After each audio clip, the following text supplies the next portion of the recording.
परिष्कार यानी सरकारी नौकरी, परिष्कार यानी क्वालिटी, परिष्कार यानी विषय पर मजबूत पकड़। और हाँ, देखिए किस तरीके से आप डिम्पल मैम मैथ्स पर आपकी पकड़ मजबूत कर रही हैं। कैलकुलस यानी गणना करना, इसको एक डायग्राम के माध्यम से समझा रही हैं। देखिए, कैलकुलस का अर्थ है गणना करना। कैलकुलस का मतलब हम देख रहे हैं यहाँ पर, कैलकुलस का मतलब गणना करना। बेसिकली भी हम जब सुबह से शाम तक जो भी कार्य हमारे करते हैं उसमें कोई ना कोई कैलकुलेशन हम करते रहते हैं।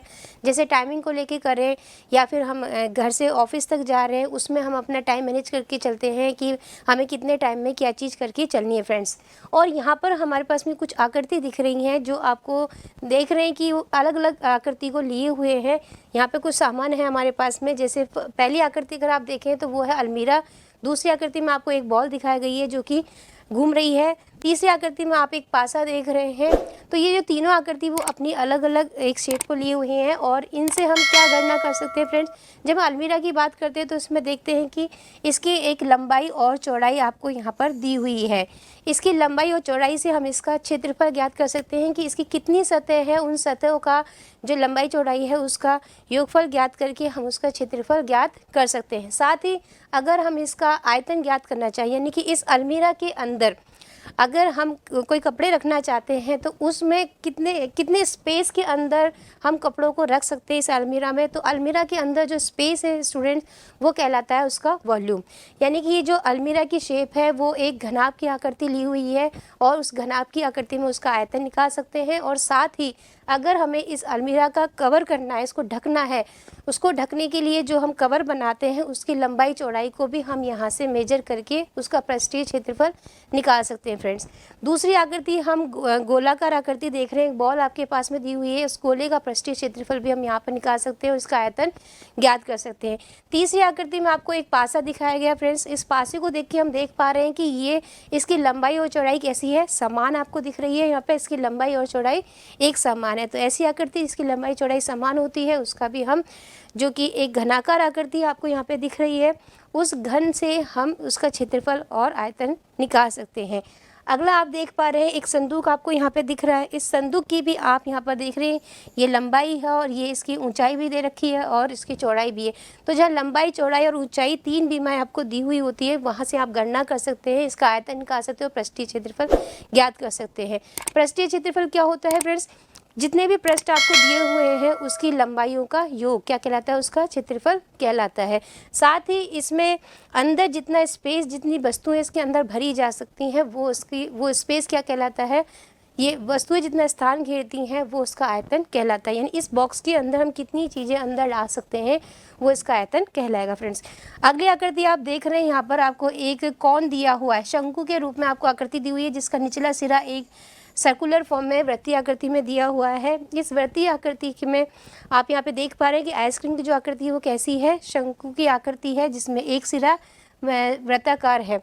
तो यहाँ से हम इसका क्षेत्रफल निकाल सकते हैं और इस प्रकार की एक बॉक्स के अंदर इस प्रकार की आकृति की कितनी इस कौन भरी जा सकती हैं वो संख्या भी हम यहाँ पर ज्ञात कर सकते हैं। क्योंकि अगर हमारे पास में एक कौन का क्षेत्रफल पता है या हम एक कौन का आयतन निकाल सकते हैं, तो एक बॉक्स के अंदर इस प्रकार की कितनी आइसक्रीम भरी जा सकती है, कौन भरे जा सकते हैं, वो हम गणना कर सकते हैं फ्रेंड्स।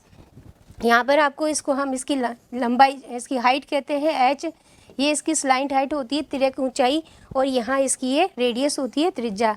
तो h, r और l में यहाँ पर रिलेशन निकाल के हम इसका आयतन निकाल सकते हैं, इसका क्षेत्रफल ज्ञात कर सकते हैं। अगली आकृति आपको एक देख रखी है फ्रेंड्स, बेलनाकार आकृति दी हुई है, कुछ पाइप्स आपको यहाँ पे दिए हुए हैं। तो इन पाइप्स में भी आप देख पा रहे हैं कि इसका कैसा है, सर्कुलर एक वृत्ताकार भाग यहाँ पे दिख रहा है और इसकी ये लंबाई आपको यहाँ पे नज़र आ रही है। तो इस लंबाई को हम क्या कह रहे हैं, h, यानी इसकी ऊंचाई कहते हैं, और ये सर्कुलर के दोनों पार्ट हमारे यहाँ पे दिए हुए हैं।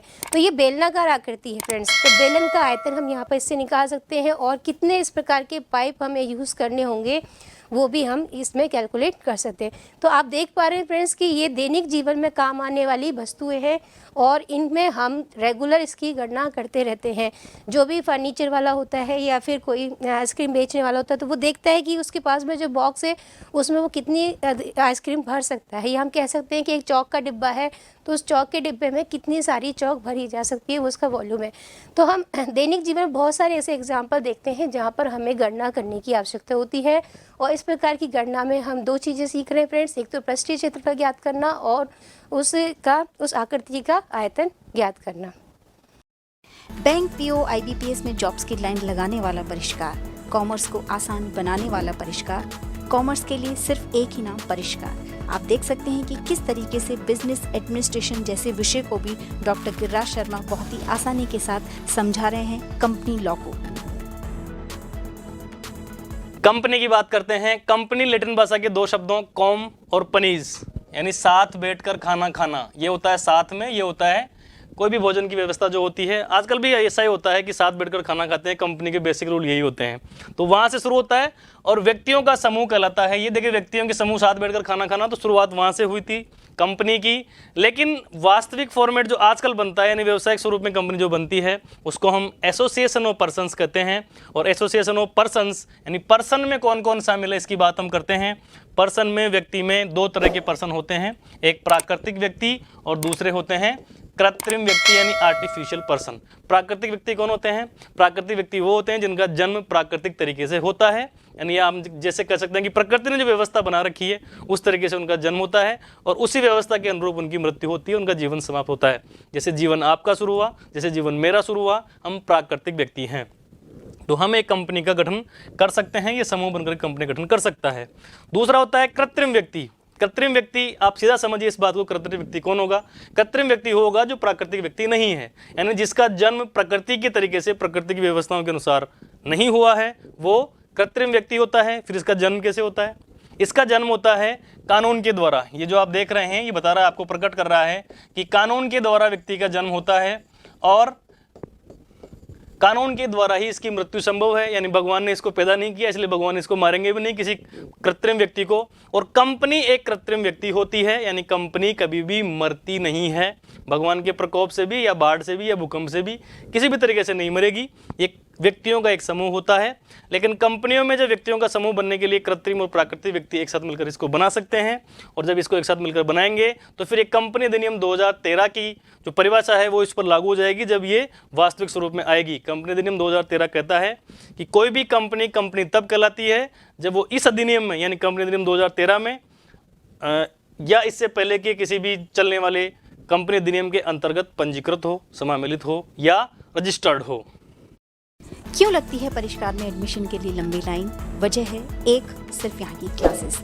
आप देख सकते हैं कि किस तरीके से ज्योति मैम ग्राफ थ्योरी को समझा रही हैं, बहुत ही अच्छे तरीके से, इंटरेस्टिंग तरीके से। ग्राफ में किसी शीर्ष की कोटि या घात क्या होती है? देखो, ग्राफ में किसी शीर्ष की कोटि या घात की अगर बात करी जाए तो ग्राफ जी में किसी शीर्ष V पर आपतित कोरों की संख्या शीर्ष V की क्या कहलाती है? कोटि कहलाती है। इसे हम किससे निरूपित करते हैं? डिग्री ऑफ V द्वारा निरूपित करते हैं। और पाश की गिनती 2 बार की जाती है। उदाहरण के लिए अगर बात करी जाए तो देखो हमारे पास में यहाँ पे ये V1 है, V1 पर आपतित कोरों की संख्या कितनी है? यहाँ पर ये देखो 1, 2 और 3, तो V1 की डिग्री कितनी हो गई हमारे पास में? 3। V2 है, यहाँ पे V2 पे देखो कितने अपने पास में आपतित कोरे कौन कौन सी है? 1, 2, 3, 4, और क्योंकि पाश की गिनती 2 बार की जाती है तो कितने हो गए टोटल? 6। तो V2 की डिग्री कितनी आ गई? 6। इस तरीके से हम V3 की डिग्री देखेंगे तो V3 की डिग्री भी कितनी होगी अपने पास में? 4। और V4 है, V4 पे देखो आपतित कोरों की संख्या कितनी है? यहाँ 2 है, तो V4 की डिग्री कितनी हो गई यहाँ पे? 2। V5 पे कितनी कोरे जुड़ी हुई है? यहाँ पे देखो कोरे कितनी जुड़ी है V5 पे? तो 1 है, तो यहाँ पे V5 की डिग्री कितनी हो गई? 1। और V6 से क्योंकि एक भी कोर जुड़ी भी नहीं है तो इसकी डिग्री क्या हो गई? 0। इस तरीके से हम ग्राफ में किसी शीर्ष की कोटि या घात किस तरीके से निकालते हैं, ये हम इस तरीके से निकाल सकते हैं।